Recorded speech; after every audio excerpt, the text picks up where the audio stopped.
Racist gang attacks Black woman, unaware she's a Navy SEAL.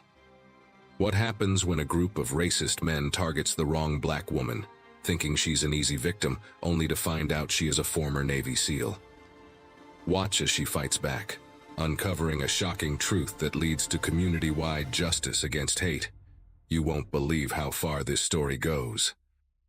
The late afternoon sun bathed Central Park in New York City with a soft golden glow, casting long shadows over pathways lined with ancient oaks and cherry blossom trees. Laughter from children mingled with the rustle of leaves in the breeze. The park was alive with the rhythms of a calm autumn day. Morgan Blake sat alone on a bench near the secluded edge of a small pond. The Black woman in her mid-30s wore a simple gray t-shirt and jeans, her muscular build giving subtle hints of a disciplined and hardened past. A faint scar ran along her right forearm, catching the sunlight. To the average person, she looked like any other woman taking a moment to unwind. But to those who noticed details, like the way her sharp gaze darted across the park every few seconds, she exuded an unshakable aura of vigilance. Morgan had been trained to observe. Years as a Navy SEAL had honed her instincts. Even now, retired from active duty, those instincts never dulled. A jogger passed by, giving her a polite nod. Morgan returned it with a faint smile before glancing back at the pond. Yet something gnawed at her. That unexplainable feeling in her gut. The one that never lied. From across the park, near a large oak tree, she caught sight of a group of men loitering. 4 of them. They were loud, their sharp laughter cutting through the serenity of the park. At the center stood a man, tall and broad-shouldered, with a shaved head and tattoos running up his neck. His name, she would later learn, was Travis "Tank" Walker. Tank leaned against the tree with the posture of a predator surveying the field. Next to him was a wiry man with patchy facial hair, cracking his knuckles, Ray Dunlap. The other 2 were younger, likely early 20s, their cocky demeanor and cheap cologne filling the air. "That one," Tank muttered, nodding toward Morgan. His tone carried an edge of malice. Ray chuckled. "Thinks she's tough sitting here all smug. Easy pickings." Morgan felt their eyes on her before she saw them. She tensed ever so slightly, her Navy SEAL training immediately assessing the threat. The men crossed the park slowly, their voices growing louder with every step.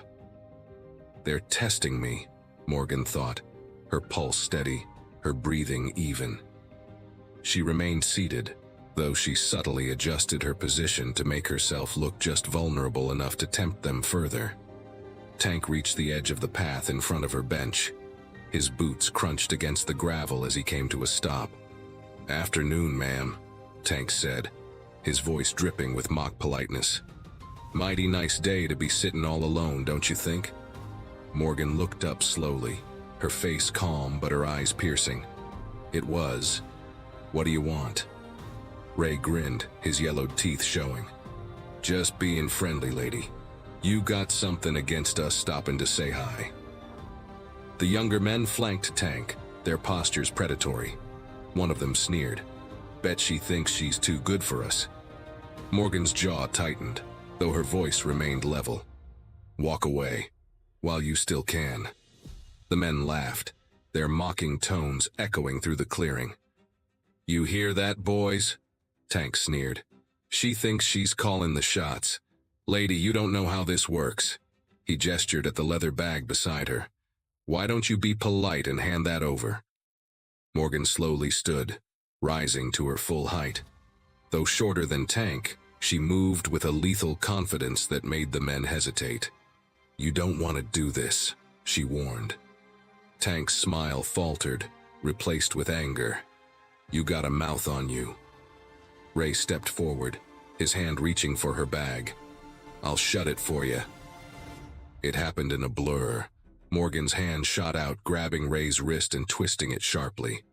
He yelped, stumbling backward as she swept his legs out from under him with a calculated kick. Before the others could react, she pivoted toward one of the younger men lunging at her. She sidestepped, driving her elbow into his ribs with enough force to drop him to his knees. Tank roared in fury. "Get her!" The remaining men charged, fists swinging wildly. Morgan was a storm of precision and power.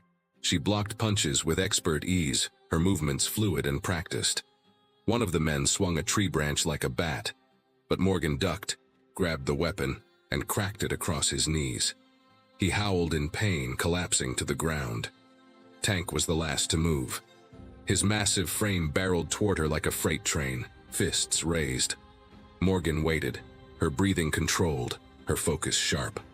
At the last second, she stepped aside, grabbing Tank's arm and twisting it behind his back in one fluid motion. With a grunt, she slammed him face first into the bench.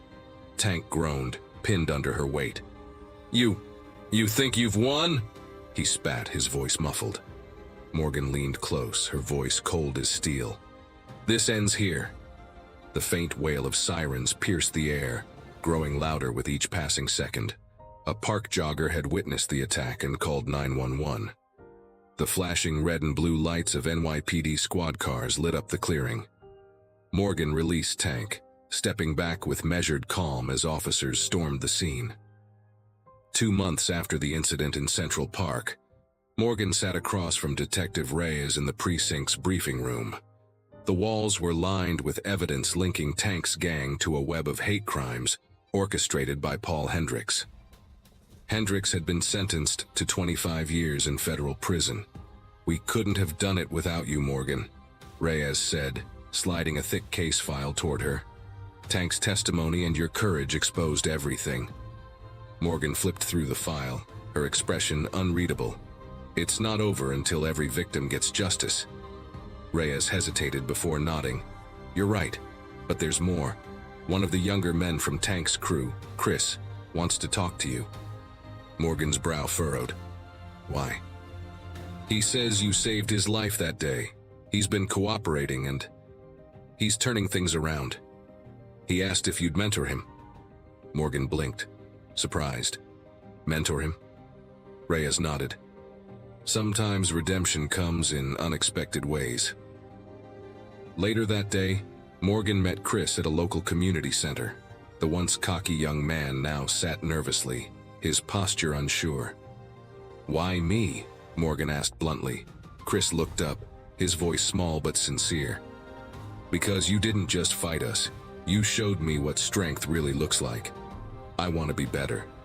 I need someone to show me how." Morgan stared at him for a long moment before replying, "I'll help you. But you're going to work for it.